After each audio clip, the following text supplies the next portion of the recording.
The 70s were a wild era. And while all this was going on, Bill Cosby raped 54 people. Holy shit, that's a lot of rapes, man. This guy's putting up real numbers. He's like the Steph Curry of rape. Man, that's a lot of rapes. 54. He had raped 30 less people. That's still 24 rapes. Don't forget, each one of these rapes has 8 hours of sleep in it. Ladies and gentlemen, that's over 400 hours of rape. It only takes 65 hours to get a pilot's license. If rapes were aircrafts, this nigga's Top Gun for sure.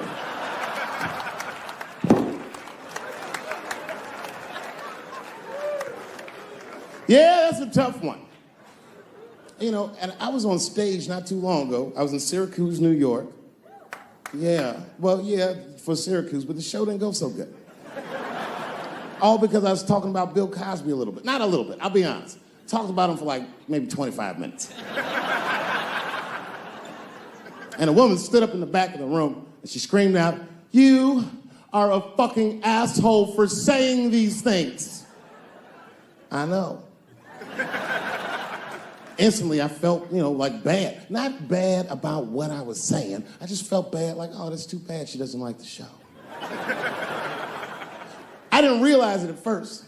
But not only did she say that, she was rushing the stage. By the time I saw her, I just saw this shadowy figure fucking charging up the aisle towards me in full fight mode. I was horrified. I said, oh my God. I'm gonna kick this bitch in the face.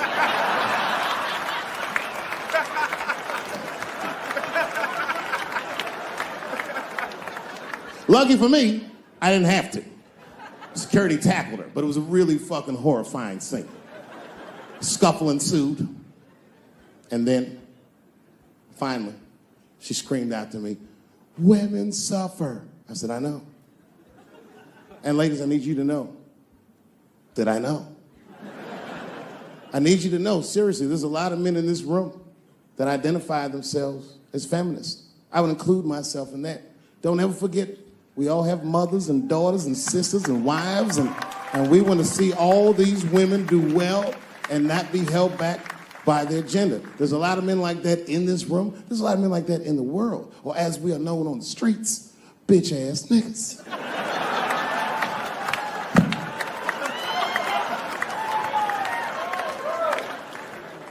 But as this woman was wrestling and screaming at me, I started to take offense. And I'm gonna be honest, race was involved. She was a young white woman, well-intentioned, but it's like not thinking it all the way through. Bitch, how the fuck are you going to yell at a black man about discrimination? She didn't get it. She just kept going. Women suffer. I know. Women suffer. Same team. Women suffer. I know. And this is where she went too far. We suffer just like you. Slow your roll, bitch. You suffer, yes, but not like me. Not like us. She goes, suffering and suffering, what's the difference? I said, come on, white woman, you know what it is. You was in on the heist, you just don't like your cut. You suffer, I suffer. You suffer, I suffer. That's how it works. Can't do comparative suffering. If you're hungry and your friend says, people are starving in Africa, so what, nigga? I still want lunch.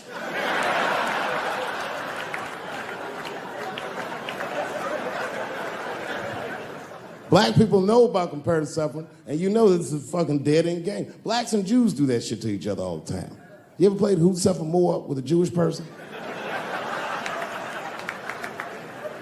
It's a tough game. Whenever you think you got the Jewish guy on the ropes, that motherfucker will be like, well, don't forget about Egypt. Egypt? God damn, nigga, I didn't know he was going all the way back to Egypt.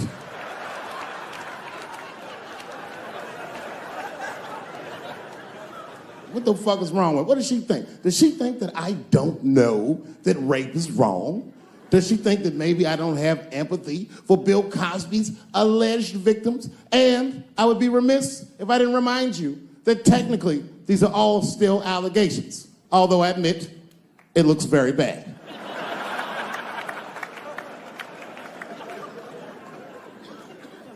But perhaps, if she looked at it correctly, she would have empathy for me, the man she was attacking. 42-year-old black comedian. Obviously, Bill Cosby was a hero to me. And she doesn't know what it feels like to think that your hero might have done something so heinous. My God, you can't imagine. It'd be as if you heard that chocolate ice cream itself had raped 54 people.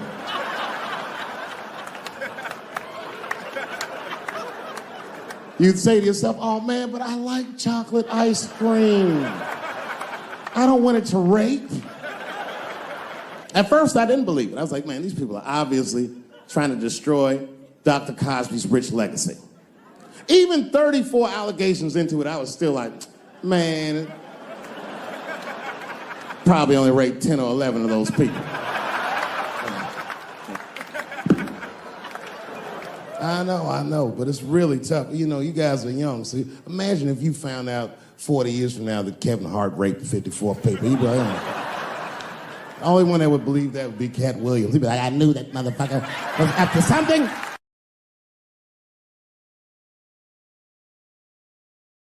My wife's friend, Stewart, told me that. My wife has a lot of gay friends. Stewart's their leader. She has a lot of gay friends. And I don't like them.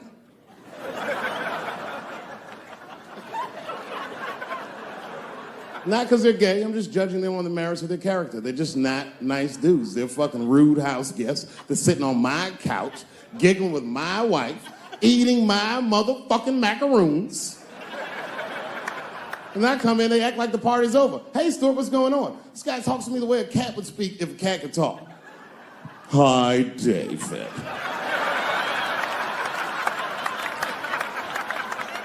Stewart, what's all the beef, man? What's going on? He always wants to have some kind of gay political argument. The last one was about a petition in federal court to take the words husband and wife out of the law. I said, well, why would you want those words out the law? He said, because it discriminates against same-sex couples. I was like, niggas, please save me the semantics. Just trust me, take your chips and get the fuck out of the casino. You're about to crap out.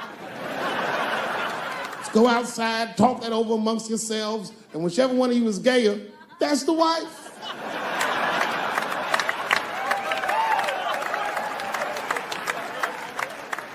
No, Stewart didn't like that.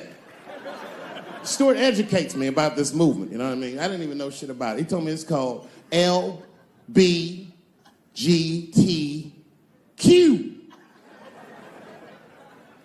I was like, what the fuck is the Q? Does that even make sense, Q? Turns out Q is like the vowels. That shit is sometimes Y. It's for gay dudes that don't really know they're gay. You know what I mean? Like prison fags who are like, well, I'm not gay, nigga. I'm just sucking these dicks to pass the time. I'm not G, I'm Q. Ugh.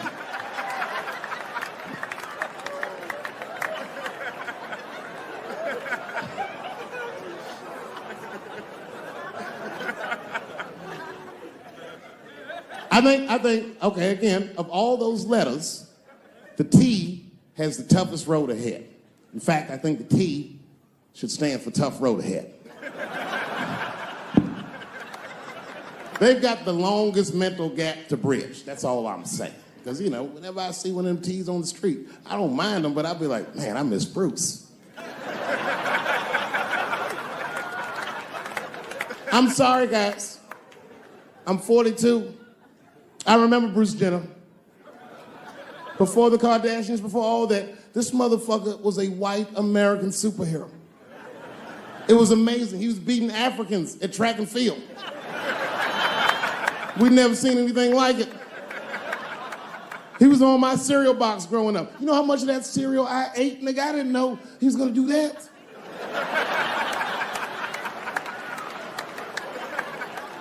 I knew before you guys knew. I heard things on the street in Hollywood. You know, you just be out, see people. Hey, what's up, Kanye? Why the long face? Nigga, you'll see. I got 2 mother-in-laws now. And when I heard he was gonna do it, I was scared. I didn't think the public was ready. I didn't think the media was ready. And you know what? I was wrong. Not only did the public embrace him, but the media was nice. I'd never seen anything like it. Welcome to the world, Caitlin. So long, Bruce. Hello, Caitlin. I was shocked. Is this happening? Wait a minute, is this a time in American history when an American can make a decision for themselves? And even though other Americans don't understand it, they'll support it and let this person live a happy life? Is this what's happening? If it is, then good for America. That's Dave Chappelle, the American. Although Dave Chappelle, the black American, he was a little jealous. I was like, how the fuck are transgender people beating black people in the discrimination Olympics? If the police shot half as many transgenders as they did niggas last year, it'd be a fucking war in LA. I know black dudes in Brooklyn, hard street motherfuckers that wear high heels just to feel safe.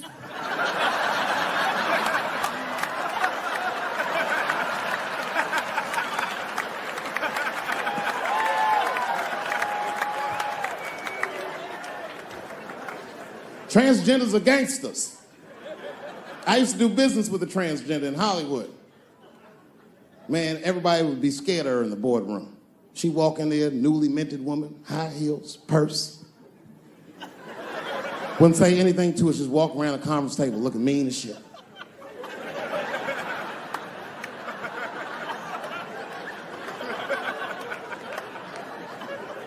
And then she walked to the head of the conference table, stare at us all.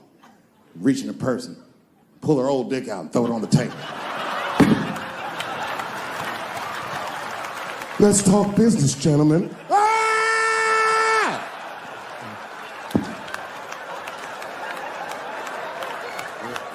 Shit is scary as fuck. If your best friend pitched that to you, you'd be horrified. Yo, nigga, let's go to the hospital and cut our dicks off and make pussies out of them shits. What? Can't we just get matching jackets or tattoos or something? Sure, that's what you want to do? There's only one way to find out, nigga. Wu-Tang, bow, bow.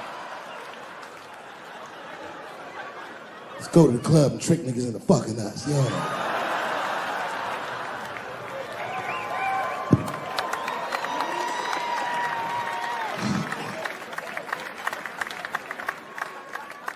I was sitting back there, I'm smoking, drinking with the stars. And then 2 Hollywood movie producers came over right to me. Oh my God, Dave Chappelle, said the leader one. He was obviously gay. Some guys you can just tell. The other one seemed like a money guy, like maybe he was from Texas or some shit. But the gay one was definitely the leader because he did all the talking. And then he hit me with, so David, do you have any movie ideas that you would like to pursue? The truth is, I don't. But if you know the game, you're not supposed to tell motherfuckers you don't have ideas. I was like, yeah, man, I got plenty of ideas. And he called my bluff. Really? Like what? Huh?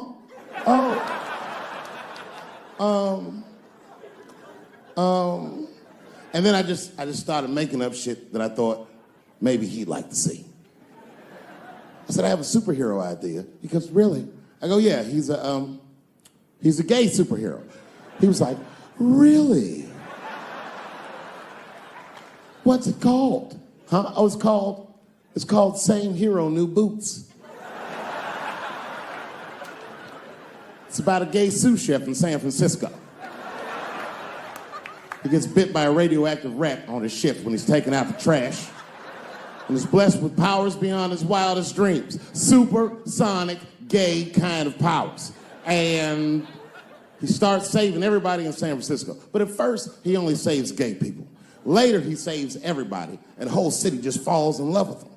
The only problem is, no one remembers him when he saves them. Well, I don't understand. Why wouldn't they remember him? I said, because, dummy, he's gay. He keeps changing his outfit. People come up, thanks for saving, mister.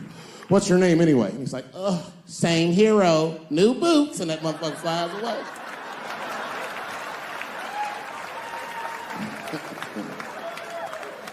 He was like, I like it a lot.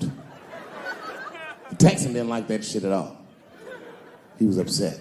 That's impossible, gay superhero. I said, what? Well, I have others. I have a superhero you love because he's stronger than Superman and he fights for truth, justice, and the American way like Superman, but more than Superman. He beats up Mexicans for no reason.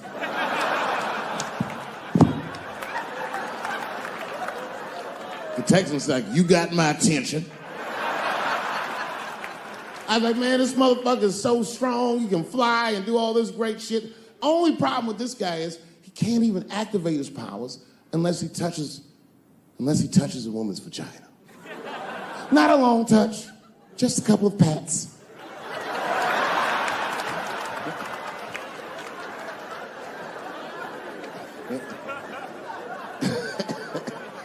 He said, well, what's the problem with that? I said, well, the problem, sir, is that our hero is not, he's not a handsome man.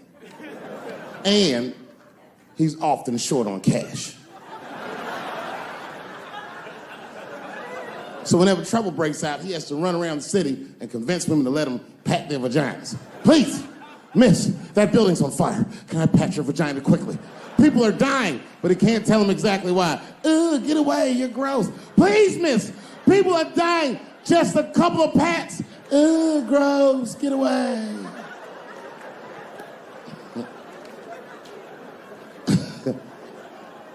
So he rapes them. I know. That's the dilemma for the audience.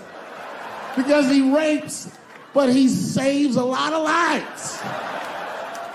And he saves way more than he rapes, and he only rapes to save. But he does rape. I didn't realize it, but the whole green room was looking at us. All the celebrities were disgusted. Oh.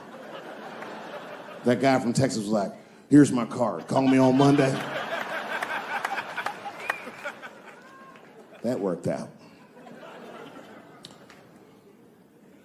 The second time I met O.J. Simpson.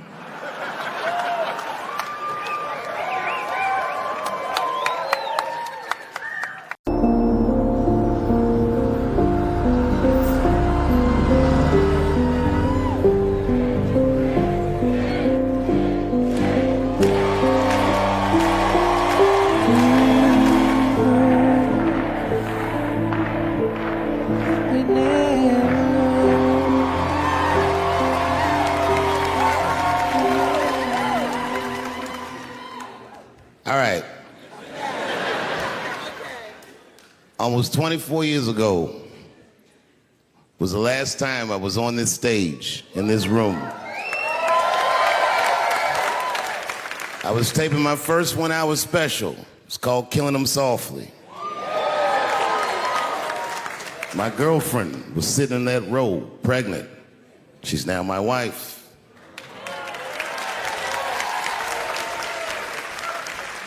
The baby that she was carrying, my first child. I smoke weed with that nigga now.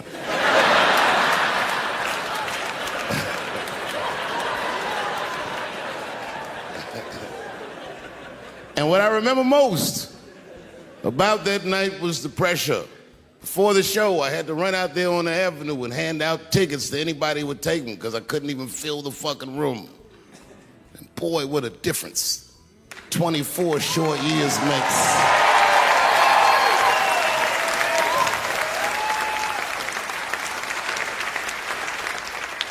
And right before that time, my father had died. He never lived to see me do it.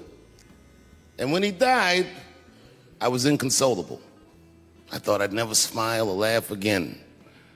And the only thing that got me out of that space was a comedian friend of mine, the late, great Norm Macdonald. That's right. Shout out to Norm. And what Norm did, which I'll never forget, is he knew that I was the biggest Jim Carrey fan in the world. Now, I'm not going to go all into it, but Jim Carrey is talented in a way that you can't practice or rehearse. What a God-given talent. I was fascinated with him. And Norm knew that. And he called me up and he goes, Dave, he says, I'm doing a movie with Jim Carrey. Do you want to meet him? And I said, fuck, yes I do. And it was the first time I could remember since my father died being excited. And the movie was called Man on the Moon. I didn't know any of this. And in this movie, Jim Carrey was playing another comedian I admired, the late, great Andy Kaufman. Yes, and Jim Carrey was so immersed in that role that from the moment he woke up to the time he went to bed at night, he would live his life as Andy Kaufman. I didn't know that. When they said cut, this nigga was still Andy Kaufman. So much so that everybody on the crew called him Andy. I didn't know any of that. I just went there to meet him, and when he walked into the room where we were supposed to meet, I screamed, Jim Carrey! And everyone said, no! Call him Andy. And I didn't understand. And then he came over and he was acting weird. I didn't know he was acting like Andy Kaufman. Just like, hey, how you doing? And I was like, hello. Andy? Now, in hindsight, how fucking lucky am I that I got to see one of the greatest artists of my time immersed in one of his most challenging processes ever. Very lucky to have seen that. But as it was happening, I was very disappointed. Because I wanted to meet Jim Carrey, and I had to pretend this nigga was Andy Kaufman all afternoon. And he was clearly Jim Carrey. I could look at him and I could see he was Jim Carrey. Anyway, I say all that to say, that's how trans people make me feel.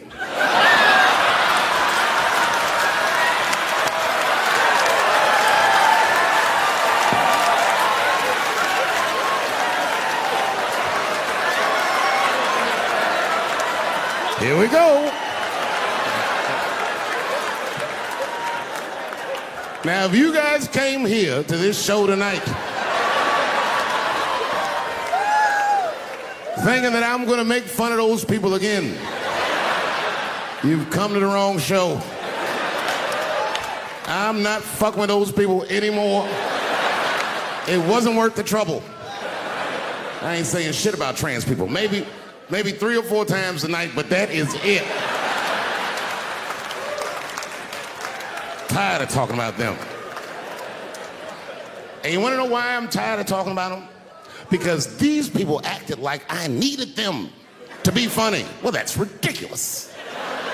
I don't need you. I got a whole new angle. You guys will never see this shit coming. I ain't doing trans jokes no more. You know what I'm gonna do tonight? Tonight, I'm doing all handicap jokes. Well, they're not as organized as the gays. And I love punching down. There's probably a handicap in the back right now, because that's where they usually make them sit.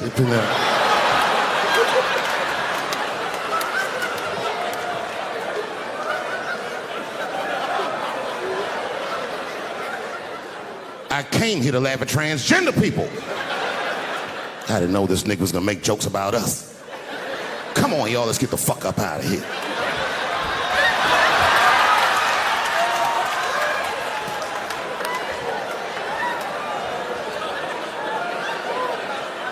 Yeah, it's about time somebody let these handicaps have it. They done met their match tonight. Fuck them. One time I was on Capitol Hill, and I seen a handicapped congressman. Madison Cawthorn, that's his name.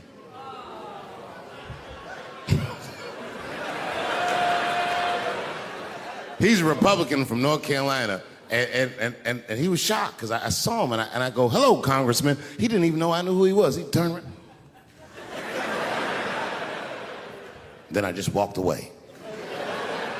I wanted him to see me do something he couldn't do. I skipped. That nigga was mad.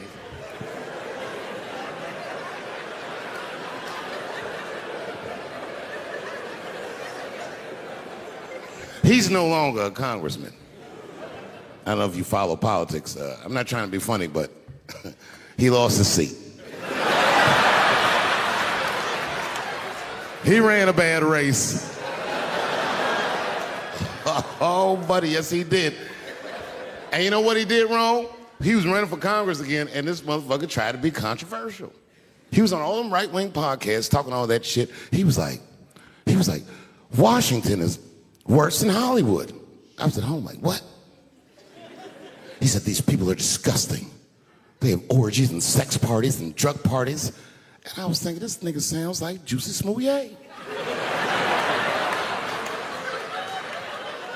He's lying. Now, I don't doubt that they do this kind of shit in Washington. But I doubt he's seen it with his own eyes. Because who the fuck invites a paraplegic to an orgy? So this nigga can roll around and snitch on everybody.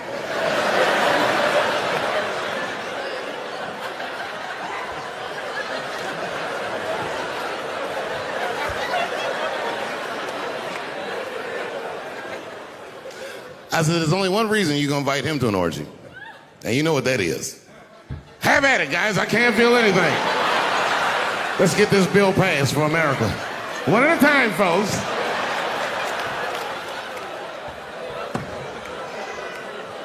Oh, buddy. Yep. Yeah, the handicaps are the new people I punch down on. To be honest with you, I've been trying to repair my relationship with the transgender community because I don't want them to think that I don't like them. And you know how I've been repairing it? I wrote a play. I did, because I know that gays love plays. It's a very sad play, but it's moving. It's about a black transgender woman whose pronoun is sadly nigger.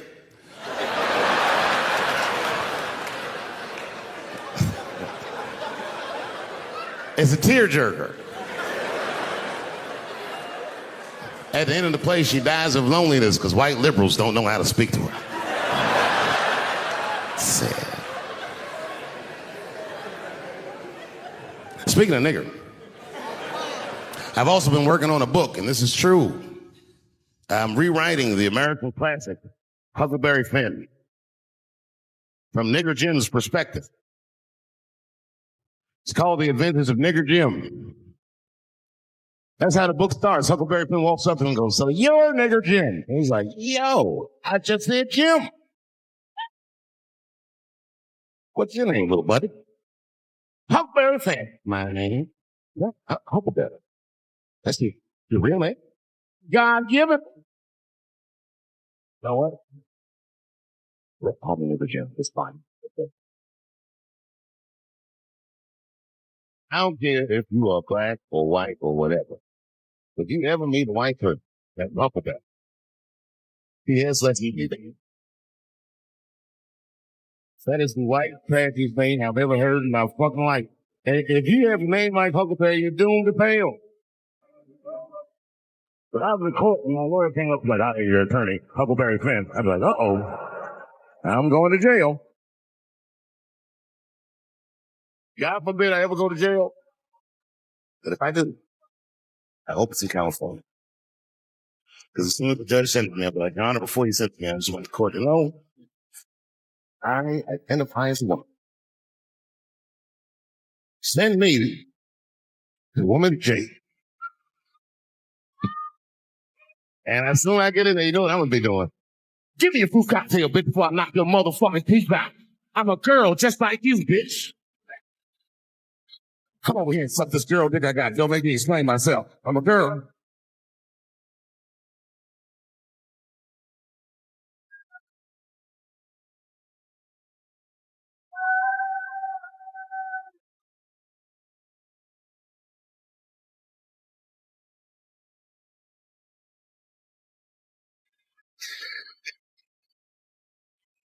You know, I have a great reputation in show business in comedy. I'm what's known lazy greed, which is crazy because I work all the time. That's not why I'm not a lady.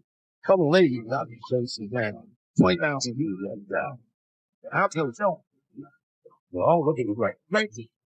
But the biggest thing who I have ripped off. And I'll be on stage like, yeah, let's get it up.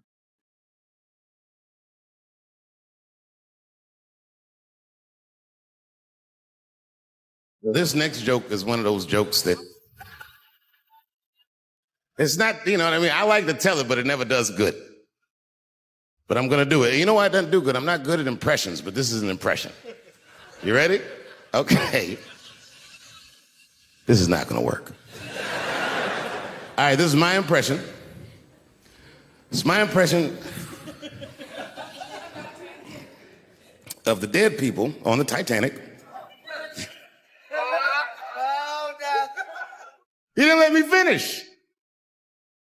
This is my impression of the dead people on the Titanic as the submersible was approaching their ship.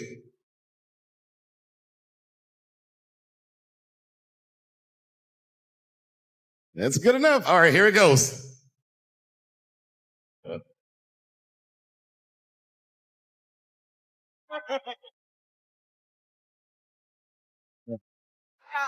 I will do it. Okay, here it goes. Join us in our watery grave.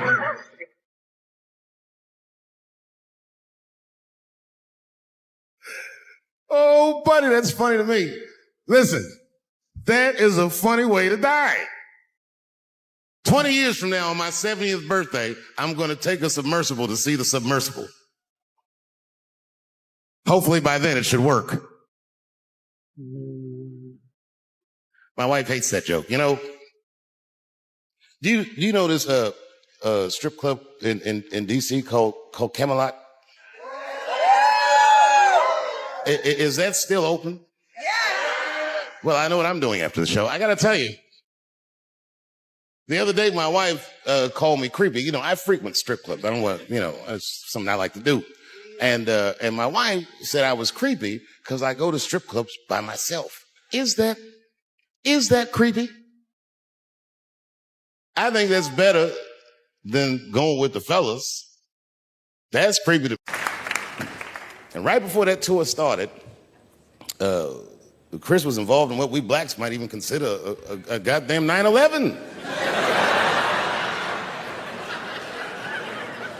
Chris got slapped in the face at the Oscars by Will Smith, which was one of the craziest things I'd ever seen. In fact, if you watch it live on television like I did, when it happened, I thought it was fake. I did, and I wasn't sure, so you know what I did? I waited, because I'm like you, I know Chris. I waited like 30, 40 minutes, as long as it would take him to get to another party. And I called him on FaceTime, and he picked up. As soon as he picked up, he said, "You was the only nigga I had to answer the phone for." Apparently, Obama and Oprah, everybody had called this nigga to see if everything was all right.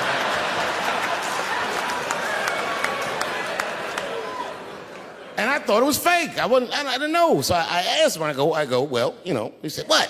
I said, "Well, did it hurt?" And he said, "Yes, nigga, it hurt." And then I knew that it was real. And then, and only then, was I offended.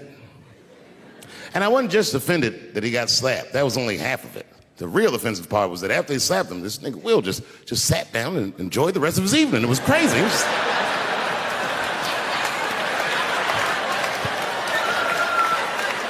The fuck is this? And then all year, we was touring, and I couldn't wait to see what he was going to say in his special about this slap. And I toured him all year, but the night he taped his special, Chris was one of these guys that's crafty. You never know what he's going to say until he really says it. So I went to see him tape his special. He taped it right up the street in Baltimore. Now, you guys are from D.C., so you know about Baltimore. We all know that through the years, D.C. has been through some very, very tough times. Sadly, Baltimore is still in a very tough time. Not everybody in the world really can understand the depth of Baltimore. Baltimore is so desperate that Tupac and his mother moved from Baltimore to Oakland for a better life.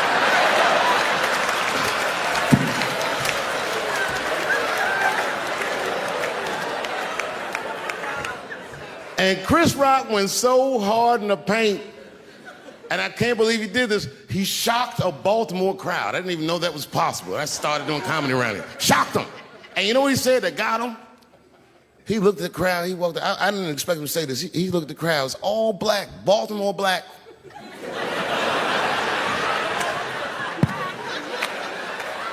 Even if you rich and black in Baltimore, you know them niggas is traumatized about something. And Chris shocked him, and this is what he said. He went to that crowd. He said, I refuse to be a victim. And the crowd said, oh. And I was backstage looking like, nigga, watch the tape. Sobbing. I said, oh my God, what's wrong with you, bitch? Did you get attacked too?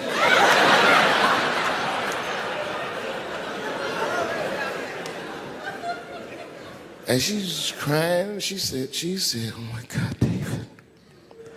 She said, if you had died tonight, me and the kids would have nothing.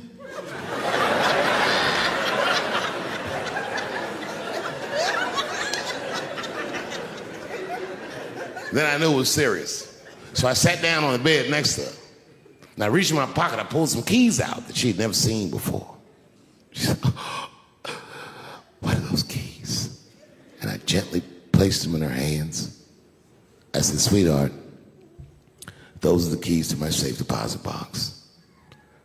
God forbid anything ever happen to me. But if it does, don't even worry about it. You and the kids have everything you need in that box. I've already taken care of it. And she was looking at them keys, and I could see her mind realize what we were actually talking about. And then she just started crying harder. And to be honest with you, that made me cry a little bit too. And we hugged each other real tight.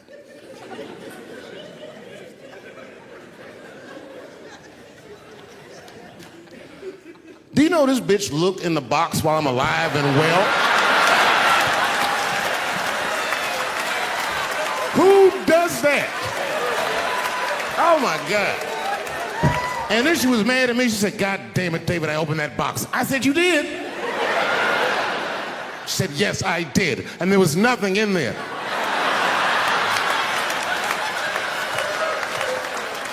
I said, nothing? Oh. She said, nothing except your stupid joke book. I said, whoosh.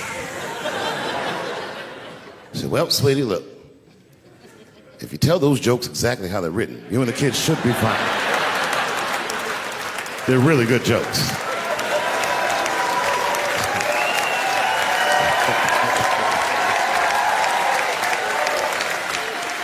She's like, good jokes? What is this shit? Come join me in my watery grave. No, you got to roll your throat.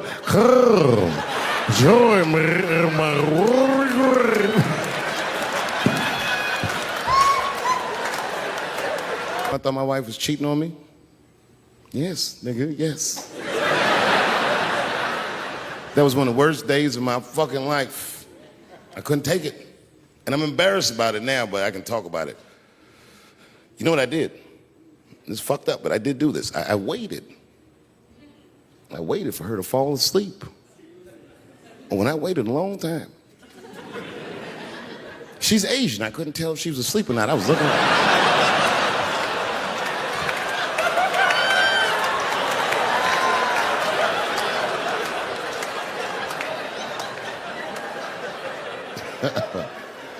And when I was sure she was asleep, you know what I did? I stole the iPhone, took it downstairs and started trying out passwords to see if I could open it. I couldn't figure out the password. Then I remembered it's iPhone. This shit has facial recognition. I was just like, oh. And that shit opened right up.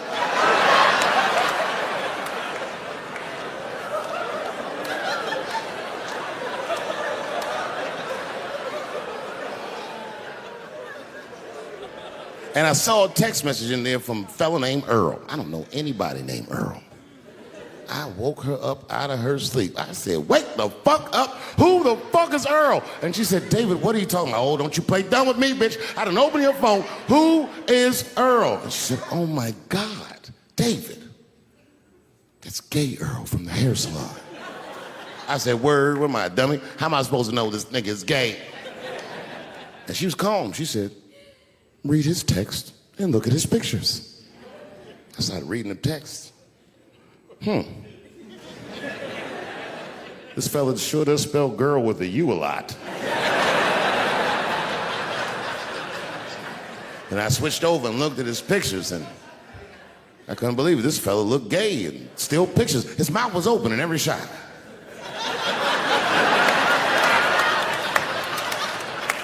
And then I knew she was telling the truth.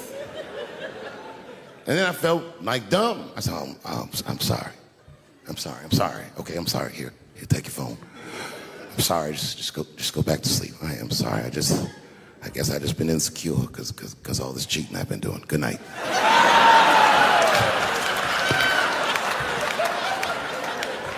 And she didn't let me leave. She said, well, since you want to wake a bitch up, and then she pulled my phone from under her pillow. I said, what the fuck?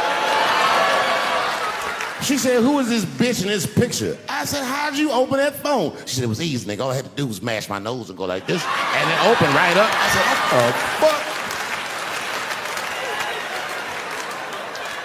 When I see a fellow dreamer, I give them my utmost respect. Even if I don't understand what their dream is. I know a dreamer when I see one. And I've met many powerful dreamers in my life. None more powerful than a man who calls himself Little Nas X.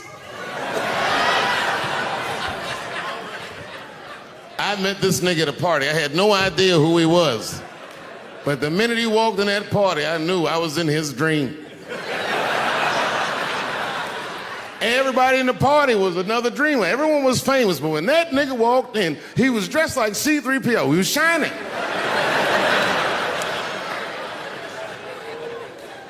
And everyone was like, oh my God, there he is. That's Lil Nas X. I didn't know who he was. And for some reason, out of all them dreamers, he walked right up to me.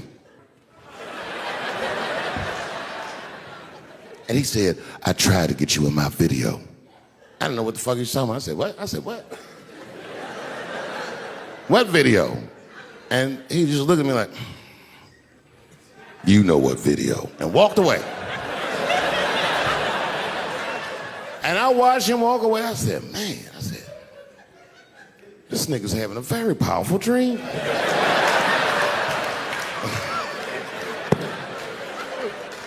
You know what it reminded me of? It reminded me of when we was in grade school. Remember in grade school, the teacher would ask everybody what they want to be? Timmy, what do you want to be when you grow up? And Timmy acted like he had an idea. He'd stand up, he'd say, I want to be a fireman. And the teacher would say, Timmy, that is a beautiful dream. But Timmy didn't mean it. Timmy said he wanted to be a fireman because deep down, Timmy's attracted to fire. And by the time he's 14 years old, this nigga's a full-blown pyromaniac, playing with kerosene and matches like a goddamn expert. And then one night he goes downtown with his buddies, fucking around with fire, and burns a warehouse down. And he doesn't know it, but there's 13 migrant workers from El Salvador, and they're in that motherfucker. They get trapped, and then they die in the fire. Isn't that a tragedy? It was an accident. He's only 14 years old, but he's black. So they try him as an adult. And Timmy ends up spending the rest of his life in jail. Dream deferred. Burp, burp.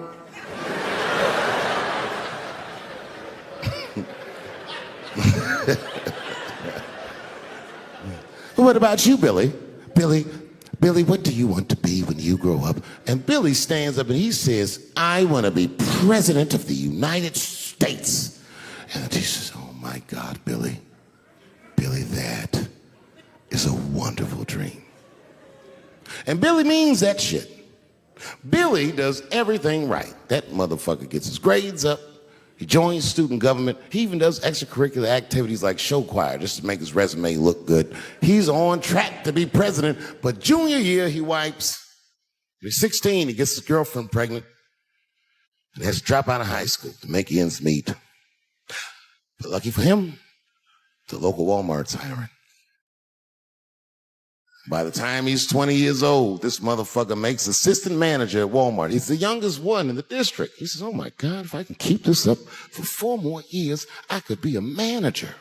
And if I can keep this up for 6 more years after that, I could even be a regional manager and have as many as 3 Walmarts under my control. And he's a big picture guy. He sees where this path is going, so he kills himself.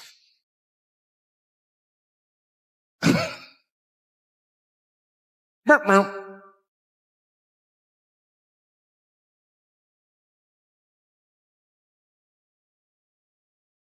what about you?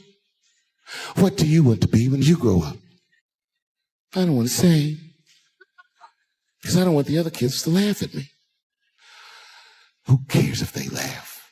Your dream is yours. Own your dream so they can come true. Say it loud and proud. What do you want to be when you grow up? Little Nas X. That nigga stood up in front of the whole class. I want to be the gayest nigga that ever lived. I want to do a music video and slide down a stripper pole all the way to the depths of hell and suck the devil's dick at 10 o'clock on BET while all the kids are awake and can see me. Shockingly, that was the only dream that worked out.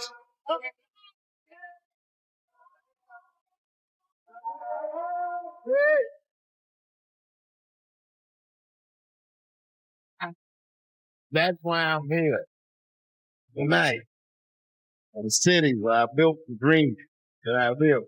Because I wanted to tell you all if they came true. I wanted to thank you all for making the man that I am today.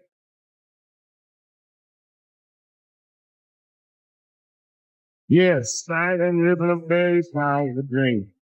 Every time I come to sit, I stand in front of you. I realize, my God, things is not my internet. Trump's a wild guy. He's a wild guy. I'll tell you something he did that made me crazy when he was running for president. When he was running for president, he said this at a debate. He said the Haitians in Springfield, Ohio, were eating people's dogs and cats. That really upset me because I live in Ohio. In fact, what's up, Ohio? I live one town over from Springfield. Now, those of you who are from Ohio, I hope you know that's not what's happening in Springfield at all. What happened in Springfield is a lot of jobs went away. 20,000 Haitian immigrants were moved there by our government legally, and they pay market value for their rents, and they saved a lot of companies because they did jobs that the whites weren't doing. It's not that the whites couldn't do these jobs, but they were busy, doing other things. Heroin, sleeping on the streets, you know what it is. Contrast. Speed turns me on. You guys stand on the escalator. That drives me crazy. Well, it's going up. I can't walk around you or anything. And I can't drive too good. I don't like driving anyway. And then come to think of it, the first week I was here, they stole my car. Now, granted, it was a rental car, but it still hurt. I had just put gas in it.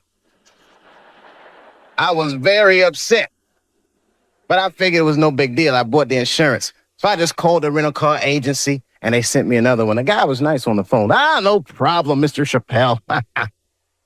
We're going to upgrade you. We're sending you, hold on to your hat, a Lincoln Town Car. I said, wow. Is that nice? Man, you're going to love it. Any of you guys ever see a Lincoln Town Car before? It looked like a big-ass pimp car. Like, what is this? I couldn't even keep it in one lane. Oh, man. I felt like a pimp in that car. I did, man. I drove it down Sunset Boulevard. All the whores snapped to attention. A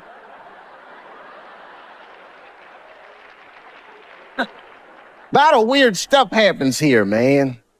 You guys on a roll with your natural disasters and riots and woo! This place is, it really fascinates me. New York is bad too. I live in New York now. New York's bad.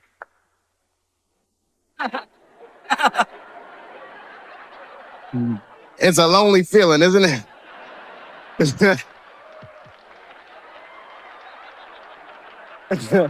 I know how you feel. It's different, isn't it? New York is bad in a different kind of way. It's so dirty, man. The wildlife is dirty. You ever see a New York squirrel? I'm scared of squirrels because of them. They are just filthy. Any of y'all know what squirrels are supposed to eat? Anybody? Nuts. That's what I thought. You know what I saw a squirrel eating in New York? An Egg McMuffin. Something is right. Anything they can find. They chew gum, they smoke old cigarettes. They're just foul animals, man. That whole city is crazy. I don't know. You ever notice, I don't know, like I see a couple kids in here. I don't know if you kids read comic books. You notice, though, most of the superheroes live in New York because we desperately need them. I mean, but I think New York is rubbing off on superheroes because they're all like very bad role models for children. I don't know if you've ever noticed that or not. Like look at Wonder Woman. You ever just take a good look at her? Look at her clothes. Tacky, tacky, tacky. Big old red hooker boots and blue underwear with stars. What the hell is she dressed for? Look at the weapons they give a woman to fight with. A golden lasso that makes you tell the truth. What is she gonna do with that? You know, just catch a bad guy. Gotcha! I wasn't gonna say anything earlier, but this lasso just squeezed the truth right out of me. Terrible thing. And I'm not just picking on the women either. I'm talking about all superheroes. Can't stand superheroes. They're so prejudiced, too. You ever notice how prejudiced superheroes are? They only fight crime for the very rich. Think about it. You will never see Batman in the projects wasting his goddamn time. I can see him there, just robbing. Yes, Batman. Didn't we park the car right here, man? What the hell happened?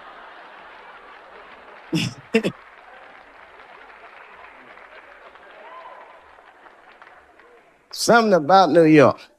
New York diversified me, though. I learned a lot about culture there. I mean, I'm a big culture buff. I don't know. I mean, I don't want to point anybody. Anyone here in the audience Jewish? Shalom. It's a little something I picked up. Actually, I mean, I like everybody, but I'm going to have to be honest. Jewish people are my favorite white people. You guys are the only ones that can grow an afro if you really wanted to. I am so impressed by that. I just like the whole thing, man, and you party like black people. You're so similar. I went to a bar mitzvah when I was 13. One of the 3 best parties I've been to in my life. We got banned. I walked in there. Everyone from school was there. The guy from ZZ Top was on stage. I said, man,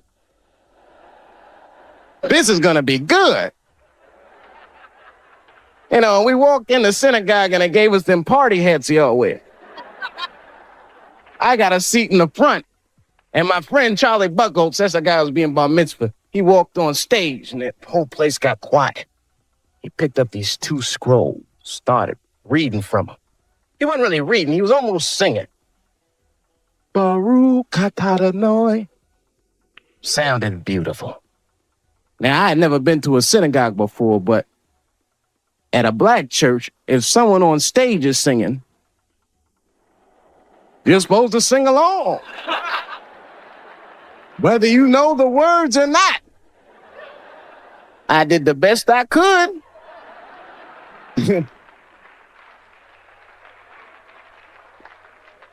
Then things really picked up. We all left the synagogue and went to this after party at the Hyatt. This is the fun part. There was all kinds of food, man, bagels and filthy fish. And we went in there, and I was wondering what kind of music they were gonna play. Now, let me tell you something. I don't know who this Hava Nagila guy is, But his album is slamming. They put that music on, the whole place just lit up. Everyone was dancing. I was breaking plates. Hey! Shh. And someone shouted out, sponsor. That's Greeks. Oh, sorry about that. Wrong white people. But anyway, we were having a great time. I didn't even know it was a tradition. You're supposed to pick the person who's being bar mitzvahed. You pick their mother up in a chair and dance around the party. I did not know that that was a tradition. I mean, I was just thinking, man, we are out of control tonight.